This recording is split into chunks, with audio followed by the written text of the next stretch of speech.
Ginahulat pa sang Iloilo Provincial Board ang sabat sang District Engineering Offices sa probinsya angot sa gin-request nga mga dokumento tuhoy sa flood control projects. Hindi matapos nagpasa sang resolusyon ang 15th sangguniang panlalawigan nga nag-request sa DPWH 6 sang kopya sang kontrata, construction drawings, location sang kada proyekto, proof of payment, kag disbursement records o dokumento nga nagapakita sang panugod kag completion date. Sa interview sang Bombo Radio kay Iloilo Vice Governor Nathalie Ann de Buque, iya ginpahayag nga nakauna na pa sa ang 3rd District Engineering Office nga naga-cover sang 5th Political District bago daw na nga request ni BM Board Member Rolex Suplico. Ang nasambit nga resolusyon ginpasarman bangod sa privilege speech ni Board Member June Mandehar nga may titulo Iloilo Flood Control Projects kung sa diin ginpahayag nga nagbase siya sa sumbong sa Pangulo website.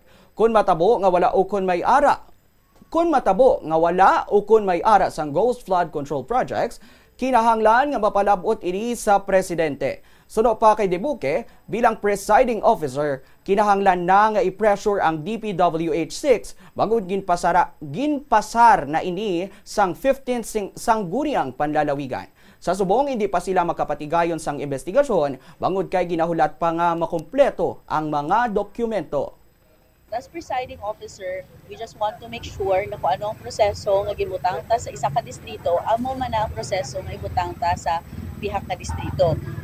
As of now, hindi ako pakomento kung pasugtan ta nga duwa ang timeline nga kumbaga maunang sa 5th then to follow on the rest of the districts kung may anagid man yung investigasyon. But I can reassure everyone that it will be a transparent and it will be a collaborative nga proseso. Kaya nagapati ako ang aton mga board members ara dira sa panlalawigan ta to provide us the attitude, the perspective, kag temperatura sa ilang mga tagsa-tagsa ka mga distrito.